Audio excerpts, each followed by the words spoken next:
Noswaith pawb. Sudaki heno?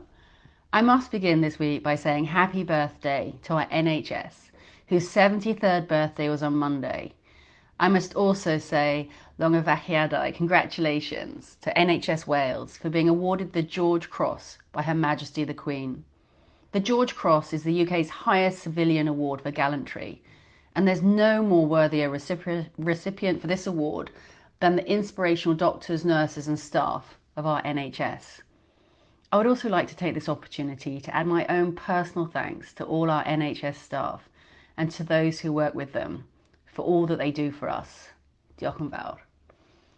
Yesterday, I received written confirmation from the Minister for Defence Procurement, Jeremy Quinn, that the Ministry of Defence will be retiring the Hawk T1 fleet from March next year. Although stationed at RAF Leeming, much of the maintenance of these jets continues to be carried out at RAF Valley here on Anglesey.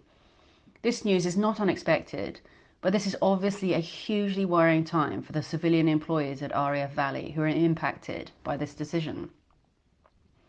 My understanding is that job losses will be fewer than anticipated, but any loss of employment on the island is of paramount concern. And I will be continuing to liaise with the MOD and its contractors at the station, and I will be doing everything that I possibly can to limit redundancies while continuing to pursue every opportunity to bring new jobs and new investment here to Anglesey. In a global security situation of evolving and escalating security threats that necessitate the development of new military capabilities, I do recognise the need of our armed forces to modernise in order to meet these threats.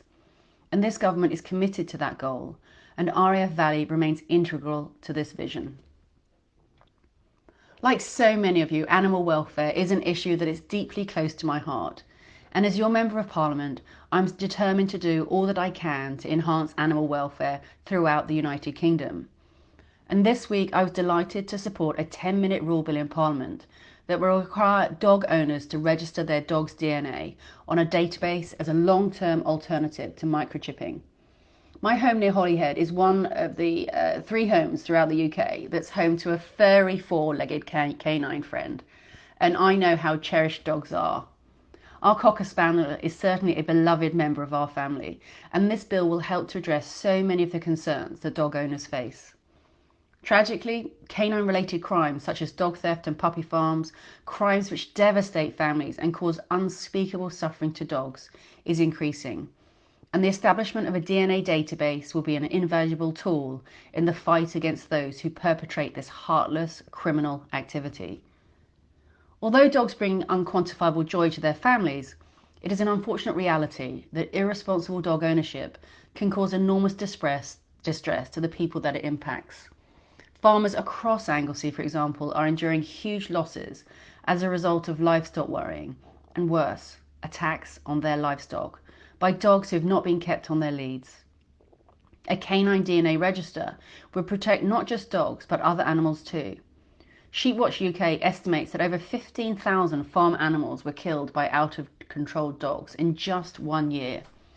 And this bill, which will make it easier for irresponsible dog owners to be identified and pursued for damages, will serve as a powerful deterrent against acting irresponsibly when in control of a dog.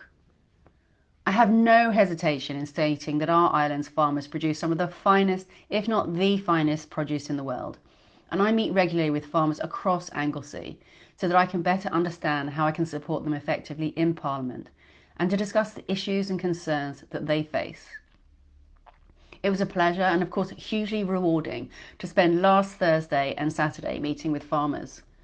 From speaking with farmers across the island, with representatives of farming unions and with the North Wales Rural Crime Team, it's clear that livestock worrying and attacks by dogs on their livestock are becoming increasingly frequent, and that these issues are inflicting an enormous financial and emotional cost.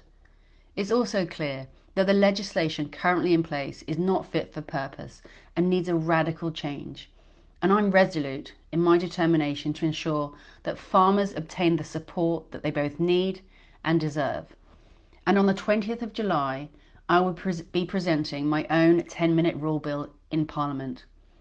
My 10-minute rule bill will call for the Animal Welfare Bill, which is currently in draft form, to be strengthened to include a higher maximum penalty for offenders, specific detail around the use of DNA to identify offending dogs, and a more detailed definition of the term at large that will make it clear that dogs are only deemed to be under control around livestock when they're on a lead. I, along with my dedicated team, are here for you if you need my help or support with any issues or concerns, or if you have ideas about how to make our island an even better place to live and work. If you need my help, then please do not hesitate to call my office in Holyhead or email me on my email address, which is virginia.crosby.mp@parliament.uk. And each month I send out a free monthly e-newsletter with updates about my work on your behalf, both in Westminster and across our island. You can register to receive it via my website. I now wish you all an enjoyable weekend, and I very much look forward to updating you again next week. Diolch yn fawr.